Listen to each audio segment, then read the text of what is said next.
Hello everyone, मैं doctor लीला Sharma, gynaecologist और infertility specialist. आज मैं आपको बताने आई हूँ कि अभी जो हमारे बहुत पहले एक टॉपिक उठा था कि सेक्स एजुकेशन कितना ज़रूरी है स्कूल में बच्चों को देना। तो मैं वो बताना चाहती हूँ कि ये बहुत इम्पॉर्टेंट है, क्योंकि अभी का जो हमारा इन्वायरमेंट है जिसमें हर बच्चे के हाथ में एक मोबाइल आ गया है, चाहे वो बॉयज़ हो या गर्ल्स हो। तो ये इसका कंसिक्वेंस ये आ रहा है कि अभी इतनी सारी लड़कियां जो 18 इयर्स भी नहीं अप्रोच की हैं और वो तुरंत प्रेग्नेंट हो जाती हैं। तो ये सब जो नतीजा आ रहा है ना, अनवांटेड प्रेगनेंसी जो आ रहा है, ये due to lack of this sex education. बच्चे समझ नहीं पाते हैं कि अब वो बड़े हो गए हैं, उन्हें सेक्स नहीं करना है, अगर करना भी है तो विथ प्रोटेक्शन। तो बहुत सारी लड़कियां अभी आ रही हैं जो अनमैरिड हैं लेकिन वो प्रेग्नेंट हो जाती हैं। कुछ बड़े साइज़ का आता है, कुछ छोटे साइज़ का आता है। वो आके डॉक्टर से रिक्वेस्ट करते हैं कि नहीं, इसको हटाना है।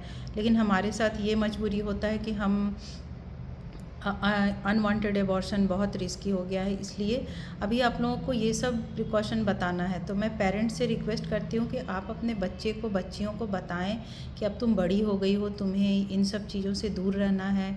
और जो लोग ऐसे माहौल में रहते हैं उन्हें भी प्रिकॉशन लेना है, क्योंकि अभी बहुत सारी ऐसी लड़कियां हैं जो एबॉर्शन किट खा के आती हैं, जिसके बाद उनके शरीर में हीमोग्लोबिन की कमी हो जाती है और उन्हें ब्लड ट्रांसफ्यूज़न करना पड़ता है। तो ये चीज़ आप ध्यान रखें। जैसे कोई भी साइज का हो प्रेगनेंसी, वो बिना डॉक्टर के चेकअप के हुए मेडिसिन खा लेती हैं एबॉर्शन के लिए। जो अभी मार्केट में कुछ शॉपकीपर्स हैं जो बेचते रहते हैं, उसका एक्स्ट्रा चार्जेस भी लेते हैं, लेकिन वो ये नहीं बताते हैं कि ये कब खाना है और कैसे खाना है।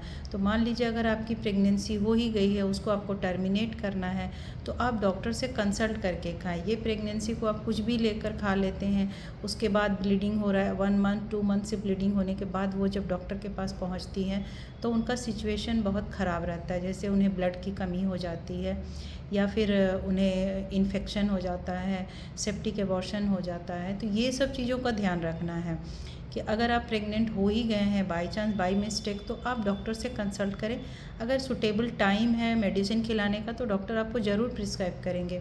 आप हड़बड़ा जाते हैं, घबरा जाते हैं कि अब क्या करें, अभी तो प्रेगनेंसी हो गया, कुछ का कुछ मेडिसिन लेकर खा लेते हैं, तो ये चीज़ आपके हेल्थ को हार्म करता है। फ्यूचर में फिर कभी दोबारा माँ बनने जाती हैं तो आपको प्रॉब्लम आता है, इनफर्टिलिटी का प्रॉब्लम।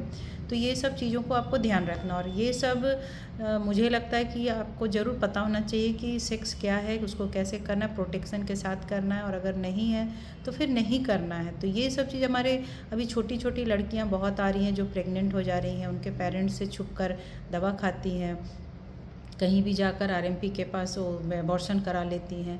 तो ये सब फ्यूचर के लिए उनके लिए बहुत प्रॉब्लम होता है। जब इनफर्टिलिटी होता है तब वो डॉक्टर के पास जाती हैं, तब तक आपका सारा ट्यूब ब्लॉक हो चुका होता है, बहुत प्रॉब्लम होता है। तो इस चीज़ का आप ध्यान रखें और भूल कर भी ऐसा काम ना करें, और करें तो विथ प्रोटेक्शन करें। और अगर बाई चांस हो ही जाए तो आप डॉक्टर से कंसल्ट करें। डॉक्टर आपका कभी नहीं चाहेंगे कि आप अगर दवा से एबॉर्शन है दवा से करेंगे, अगर होना रहेगा एबॉर्शन तो ज़रूर करेंगे, लेकिन आप समय पर इसका एडवाइस ले ज़रूर। Thank you.